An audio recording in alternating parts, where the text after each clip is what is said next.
We're live. I'll call the meeting to order. We'll start with the Pledge of Allegiance. Pledge allegiance to the flag of the United States of America and to the republic for which it stands, one nation, under God, indivisible, with liberty and justice for all. Everybody have their cell phone off? Good. Okay. We'll do the roll call, Penny. Let the record show that all of the commissioners are present except Tammy Martinez.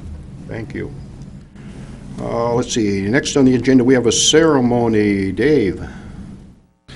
Actually, I'm going to turn it over to Josh.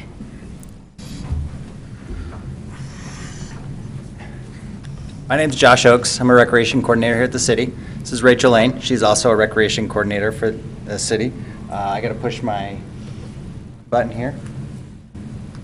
Okay, so we have a ceremony for our Coach of the Year, and this year it's Alex Navarrete. I tell him I always mispronounce his name, so I apologize. The Post Falls Parks and Recreation Youth Sports Coach of the Year Award honors the commitment, enthusiasm, and accomplishments of an outstanding youth sports coach. A coach who treats players fairly, provides a safe and fun learning environment, leads by example, and demonstrates fair play and positive sportsmanship. This year's Youth Sports Coach of the Year Award goes to Alex. Alex represents the epitome of what coaching youth sports is really all about. He puts the kids' emotional and physical well-being ahead of all else to ensure that each child has a truly memorable experience. One of the greatest things about watching Alex coach his players is to see him get down on the players' level to communicate with them. He truly knows how to relate to his players. You can always count on Alex to greet you at the field with a smile. He is one of the most positive people you will ever meet. Even when his teams are behind, Coach Alex's positive can-do attitude inspires the players and parents on his teams. No matter what the situation, Alex maintains an optimistic attitude.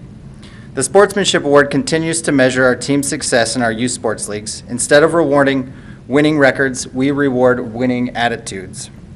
Coach Alex's teams are always in contention for this coveted award, and last year his teams won Sportsmanship Award 3 times. That's more than any other coach we had in 2015. During 2015 youth sports season, Coach Alex coached 3 soccer teams, 2 basketball teams, 1 baseball team. Did I forget any? No? So we estimated that's probably over 90 hours that he volunteered for our programs to mentor and coach the youth in our community.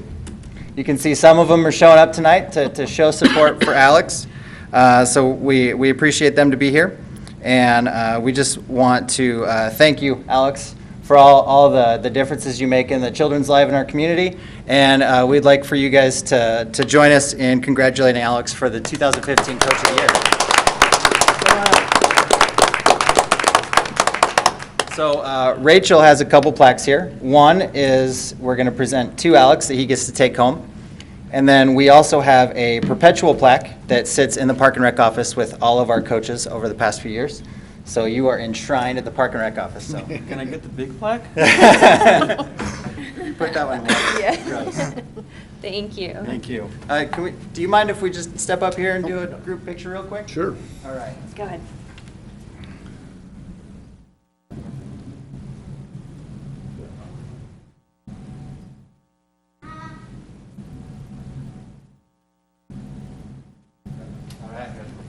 Thank you. Thank you, Alex. I want to personally thank you. I coached a couple teams myself, and will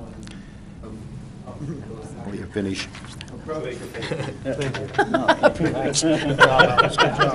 Thank you. And I've been out there in the rain and the cold and Congratulations. Thank falling you so down much. in the broken fingers and some of the other things, and it's. Well, you know what? Truthfully, if you guys didn't have the rec, there's a lot of kids that wouldn't be able to play. So thank you. Yeah, that's a good job. Thank you. Good job. So at this time, we actually have a small ceremony for him in the other room, so we're going to excuse ourselves. Enjoy the rest of your meeting. Thank you. Thank you. Thank you, Josh. Thank you, Alex. Give them 30 seconds. Okay, next item on this is the addendums to the agenda. Anything from staff? No. Anything from commissioners? Any addendum? Okay, we'll move on. Anybody have any declarations of conflict from what they've seen on the agenda tonight? I didn't see any. Okay. Consent calendar. On the consent calendar, we have the approval of the minutes from the workshop November 24th. We didn't have a meeting in December for Christmas, and then the appointment of Katie Kosanke to the Urban Forestry Committee. I think we can do those both as one motion, can't we? Okay, I make a motion, we approve the minutes and the appointment of Katie Kosanke to the Urban Forestry Subcommittee. I second that. We'll start. Jamie? All right. We'll do roll call. So Davis, Aye. Gorley, Aye. Nordum, Aye. Gould, Aye. Hale, Aye. Cornwall. Aye. Thank you. I was absent in November, so I'll vote aye for Katie, but I can't vote on the minutes. I'm being gone, so. Too late. Minor technicality. Is there any unfinished or old business from any commissioners? Do you have anything, Dave? No. Okay, we'll move on down. Any citizen issues? I see we have a couple citizens. Any issues tonight from any citizens? Okay, new business. We have a urban forestry update, and I believe that Ray Getchius is going to present that. I've met Ray before. A little report to read, that's about it.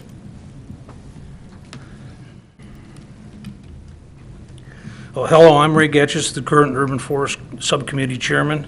I've had this position for about a year and a half. Before that, as a member for about 10 years. I'd like to submit a brief summary of what's going on with your Urban Forest Department. Ongoing community events celebrating Arbor Day. Tree giveaway, 5th grade poster contest, 5th grade field trip, and a 4th grade tree seedling giveaway. Ongoing activities, street tree inventory, remove and replace dead or dying trees in the parks and cemetery, citizens education on planting and tree health, including correct pruning methods, and clean up storm damage. New businesses, open space, trail maintenance, and improvements on city trails. Volunteers from the LDS Church and the New Vision High School are helping with these projects. They began working on the Post Falls Tree Standard Manual to clear up any confusions on these standards. Our membership currently, we have 5 members. 2 members recently retired, and Katie is requested to join our committee. I'm sure she'd be a welcome addition. Respectfully submitted, Ray Getchius.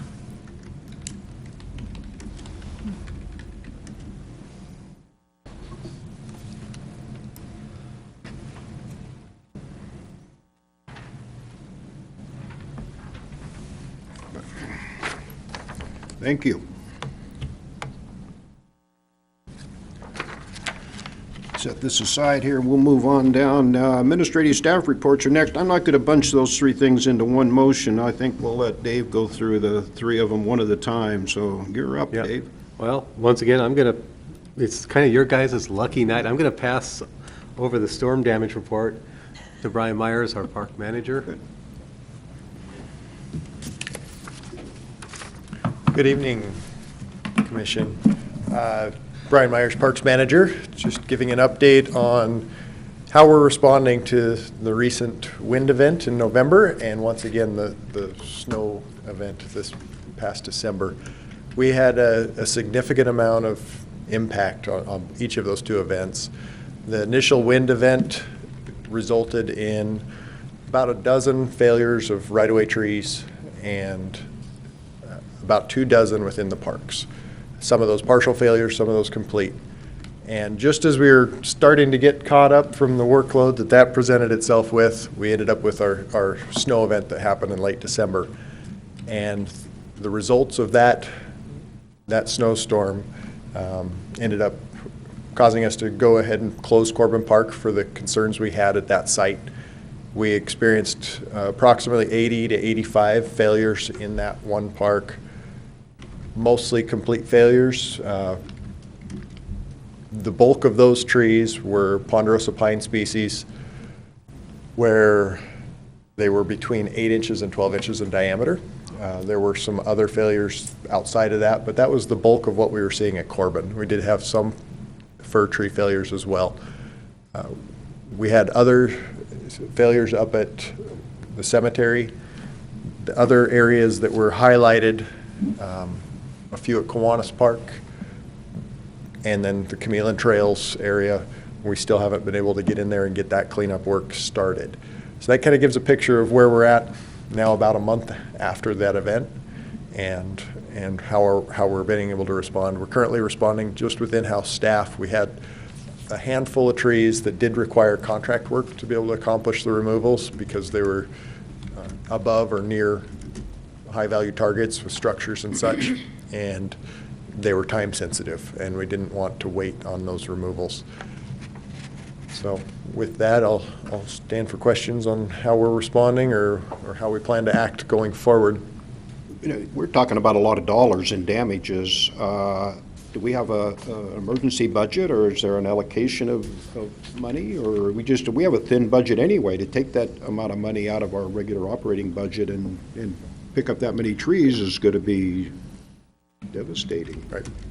Right now, we're responding with city staff and working through that work, and because we have to address those safety issues and make sure that we're making the facilities as safe as possible for staff in the most efficient way we can. And we've been working through that and prioritizing based on those needs, and then we'll sort through the other part of that as it goes. We did have some damage on the windstorm to some structures, and there were some interactions with our insurance agent. Were those on insured? Those structures were insured, so we'll see some changes there. We didn't have any failures of trees that impacted structures. Most of what we saw was flying debris that impacted metal-sided structures or roofs that became loosened. We lost a couple of ridge caps and some roofs on some dugouts and those sorts of things. So, Thank you. Brian, do you have any expectation of when Corbin Park is going to open again? Corbin is open. Oh, it is open. For okay. public access. The gate is still closed. We're working right now to secure a couple of things within that park. Hoping we can maybe get that gate open for the weekend. Some of that's dependent on snow cover. Sure. We pull that gate closed historically over the winter season, just because we end up with vehicles that get down there and can't get back out. And it becomes a little bit of a logistics issue for the public, and we'd rather not strand them in a park. So basically the first snowstorm, historically we would close that gate, allow folks to walk into the park and enjoy all of the amenities that are in there. And it's very active. And having walked through that site directly following that snowstorm, 2 days later, it was unbelievable how many people are out actively playing disc golf even throughout the winter. It's a very, very popular event that you may not expect to see that happening, which kind of leads into the conversation of the disc golf revamps that we've been working on. Those are going very well. We had approximately 60 hours of volunteer labor this past weekend. They came out in the rain on Saturday and have participated in trying to get some of the pins rescheduled or restructured so that they're in the new configuration. And those things are all coming together. We should be online with the new course layout this coming March, and initial feedback is mostly positive from our user groups, particularly the folks that are more practiced. So, Brian, on this handout with the trees, is the light blue and dark blue, is there a differentiation? no, there wasn't. It was just a way for us to kind of keep things set in order. Those are generally just that site or that facility. So as you work your way down, that was just how we approached it. Evergreen Cemetery, we had a couple of trees that extended beyond the cemetery site into neighboring properties, so we got that debris cleaned up ahead of some of the other priorities on here. That was why it went, you'll see that site on there multiple times, or on a number of these places, you'll see the same site listed twice, and that was just because we wanted to go and address these things first, and then we'd come back and further address the other things. So the damage to the neighbor's property was mainly what, fencing? Fencing and outbuildings, so landscape improvements, those Main sorts of things. structures? A deck.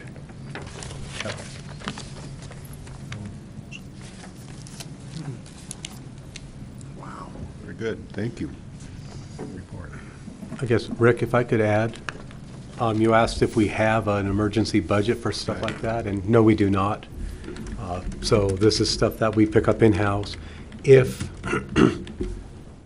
On some items like the wind is insurance claims, and we'll claim even on the snow. Whether that gets covered or not, we don't know yet.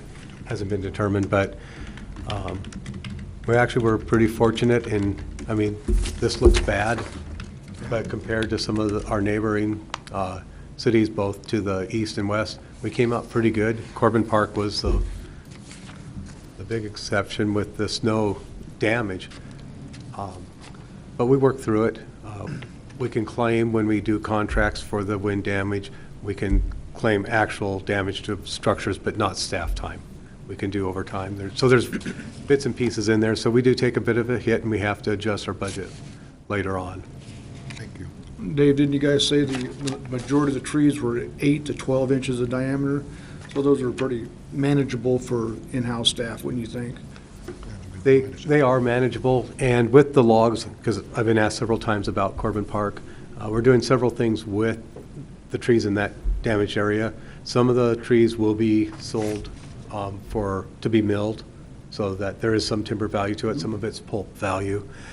We are saving some trees for use, and we'll clean them up and use them for parking barriers, just like we did at Chameleon Park.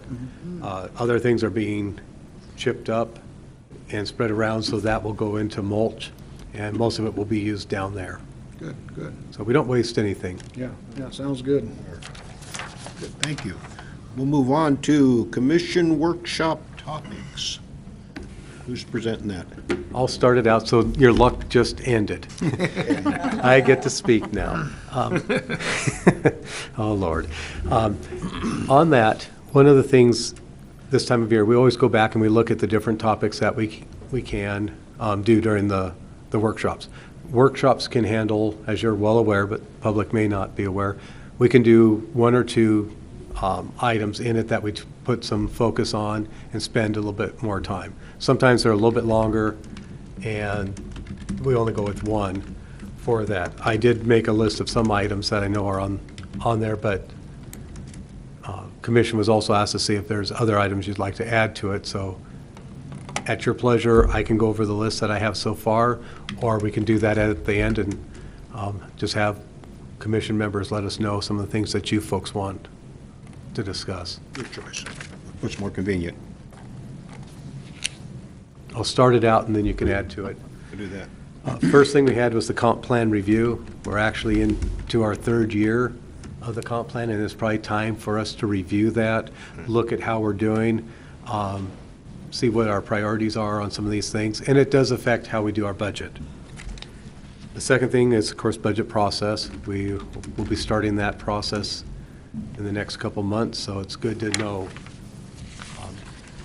how that works. Also, some of the items that are near and dear to you folks that you want to see us concentrating on. Our capital improvement plan is always out there. Impact fees, we do know that there will be, the city will be looking at the impact fees and having that study done again.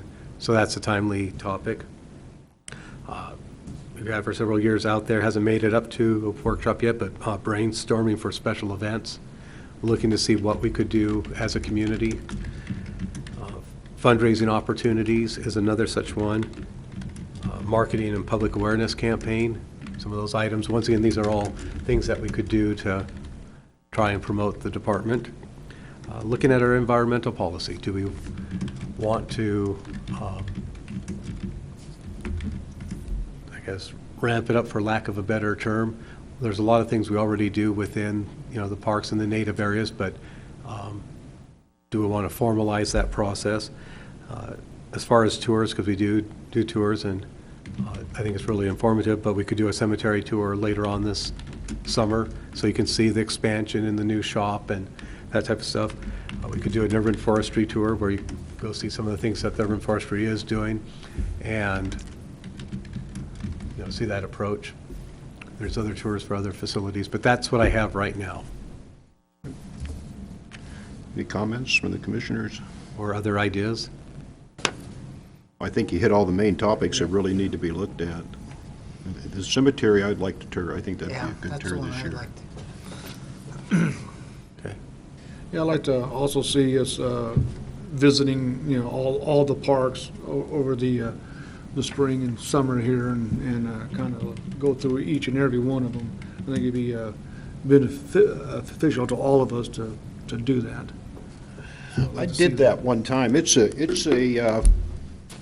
Jim did it one time too. We did a few, but 7, 8, 9 years ago, before I became a commissioner for Park and Rec, I came in, got a book from Dave, and spent, the better part of a week or 10 days, evenings and weekends, and just trying to make sure that I seen every one of the, I think we had 26 parks then, and what with Tullamore now, what are we, 29, 28? When that goes in, that'll be our 28th. 28, yeah. And so it's, it's something I think as a group would be difficult, but what an eye-opener. If you really, really want to be proud of the community you live in, if you got the time to go look at some of them, I don't know if we can even get down below the dam now with a vista there to get into some of the hanging walls or the climbing walls, or that was an impressing tour. That was just really awe. Some of the area those guys climb.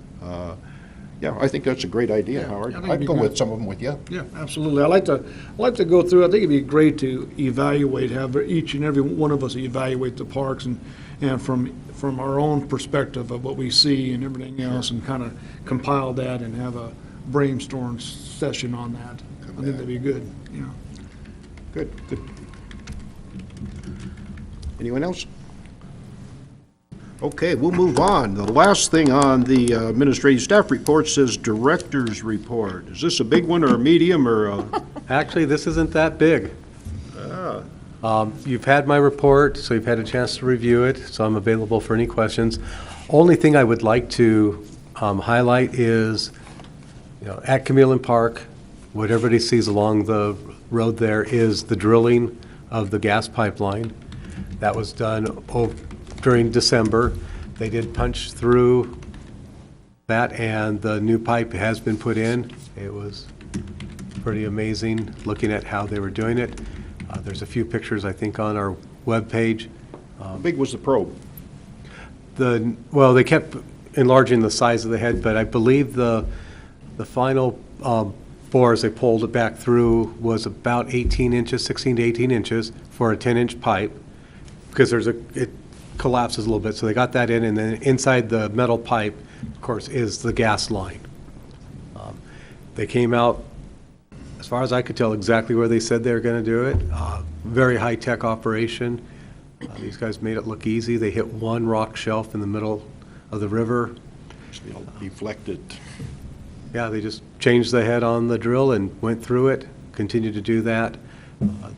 At this point, they are demobilizing. All the equipment will be out of there, and we will start seeing the landscape company come in the next probably 2 to 3 weeks and start fixing everything, and they'll be adjusting one of the berms we have along there for water retention. That'll be changed, and then they'll be putting sod down, so we should be up and running perfect this summer. They've done a very nice job. Good to hear. Yeah. You never know. You think, well, they're just going to mess it up and go away, and it's going to be a rock pile. Well, they put the sheets down.